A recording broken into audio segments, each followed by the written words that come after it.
Darío García, analista de XTV. Darío, muy buenas tardes.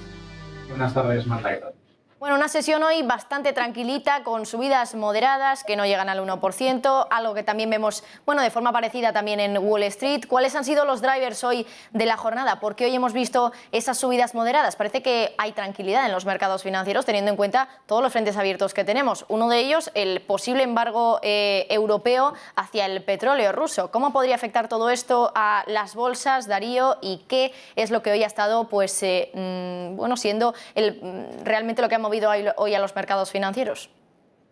Pues sobre todo hemos tenido durante las primeras horas de negociación, básicamente las primeras horas en el horario europeo, una cotización bastante plana, un movimiento que se ha intensificado sobre todo cuando ha arrancado la sesión de Estados Unidos a partir de las 3:30, unos minutos antes quizás, y bueno, pues esas alzas que van yendo progresivamente a lo largo de la sesión que nos queda ya por la tarde hasta que cierre el mercado estadounidense a las 9:30, 10 de la noche. Es una jornada muy poco volátil, pero en la que hemos visto prácticamente compras en prácticamente cualquier activo financiero, tanto acciones de renta variable, subidas a través de los índices, por supuesto, pero también subidas en las materias primas, tanto agrícolas como metales preciosos y, por supuesto, del sector energético. Es curioso observar también que en una jornada donde hay compras, principalmente en activos de riesgo, también está habiendo compras bastante importantes en los activos de renta fija. Los dos bonos de referencia en Europa y en Estados Unidos, el bono alemán y el bono a 10 años estadounidense,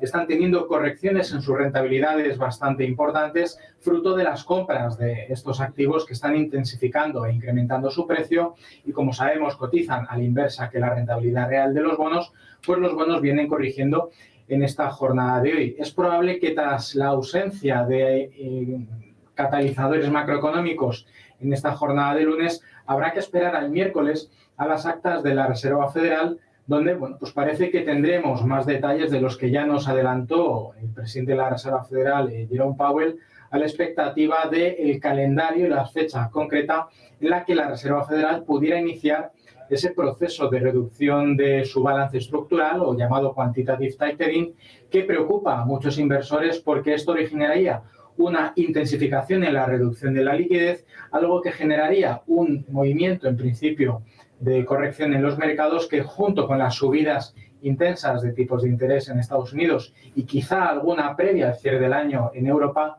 podría generar un movimiento correctivo bastante importante por la destrucción de la demanda a nivel de consumidor que eso supondría, así como la capacidad de inversión en los mercados financieros.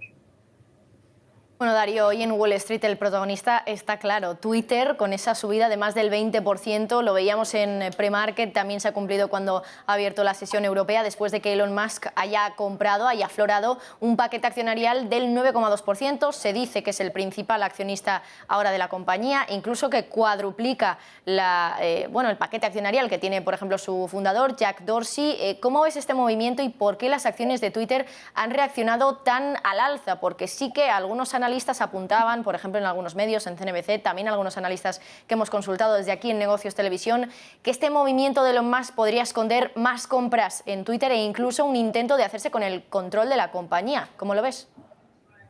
Pues es muy probable, porque si hemos sido seguidores de los tweets precisamente de Elon Musk, habremos observado que la semana pasada, durante los últimos 15 días, el dueño de Tesla y de SpaceX hizo dos encuestas muy concretas, donde la respuesta era sí o no, preguntando a todos aquellos que respondieran a la encuesta si consideraban que había realmente libertad de expresión a la hora de utilizar la red social, o si la propia red social estaba utilizando su algoritmo de la manera más correcta para permitir utilizar esta red social con total libertad. En ambas respuestas, los usuarios respondieron lo que se preveía que iba a suceder, y es que fuera bastante desfavorable, tanto que Twitter no cumpliera con ese criterio de red social o incluso de medio de comunicación de libertad de expresión, e incluso Elon Musk pues, impulsaba a que se considerara la apertura o generar un código abierto de los actuales algoritmos de gestión de los tweets de la compañía. Está claro que este movimiento, que sí le genera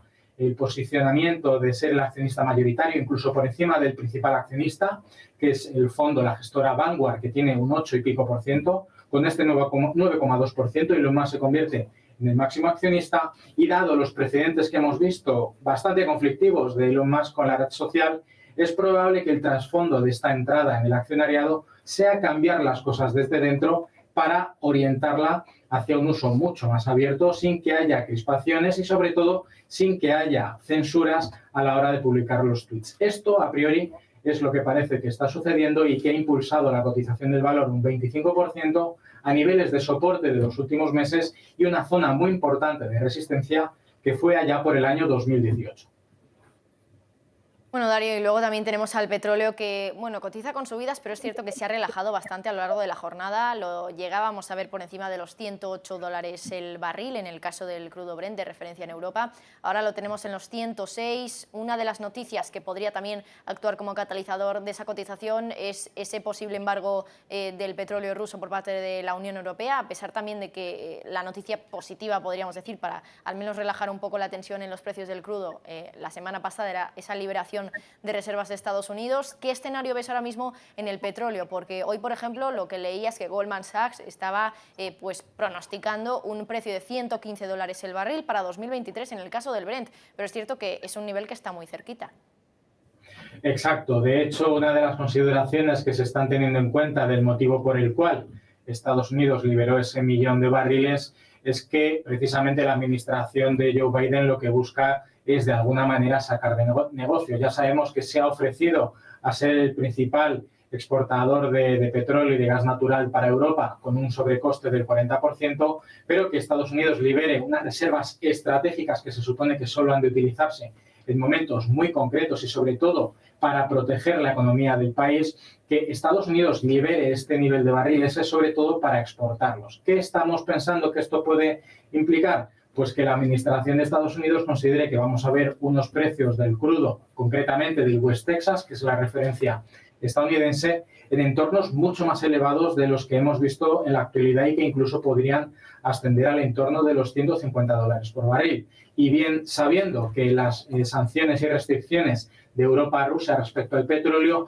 no pueden o quizás no hagan tanto daño como nos podamos pensar, porque uno de los socios comerciales de Rusia, que es la India, se ha ofrecido a ser el principal adquiriente del petróleo que no va a poder colocar en Europa, y además Rusia, en un gesto comercial, le va a ofrecer ese petróleo a la India con $40 de descuento al precio actual de mercado.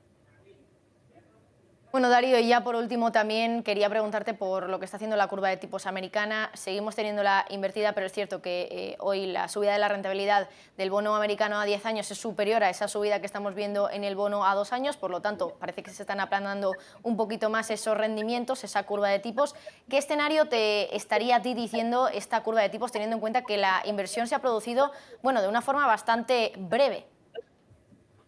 Bueno, pues en este caso que Estados Unidos, que es la referencia a la hora de ver la curva de tipos de interés, lo va a tener muy complicado en los próximos trimestres para poder financiarse a periodos superiores a 10 años. La curva donde más aplanada está, sobre todo, es en los plazos más largos, donde no hay una diferencia sustancial en la rentabilidad, pero lo que estamos viendo en este aplanamiento de la curva es que en el incremento de los rendimientos de los bonos a más corto plazo están creciendo a un mayor ritmo de lo que lo están haciendo los tipos a más largo plazo. Es decir, está habiendo porcentualmente más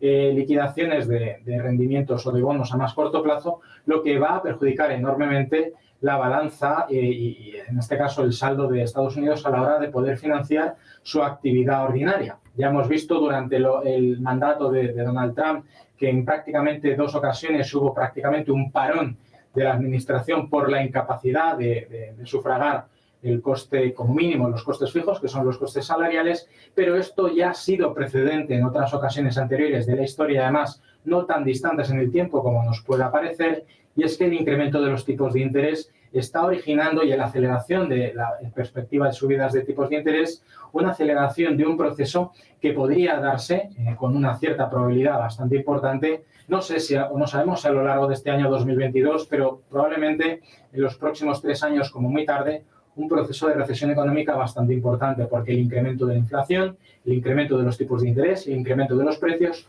no viene acompañado de un incremento de los salarios, al menos con una variación porcentual similar. Y eso va a generar una reducción de la renta disponible muy importante a nivel del consumidor y que probablemente genere una destrucción de la demanda importante que tarde en recuperarse. Bueno, pues veremos cuál es finalmente el pronóstico de esa curva de tipos, de la inversión de la curva de tipos en Estados Unidos. Darío García desde XTV, muchas gracias. Un placer, hasta la próxima.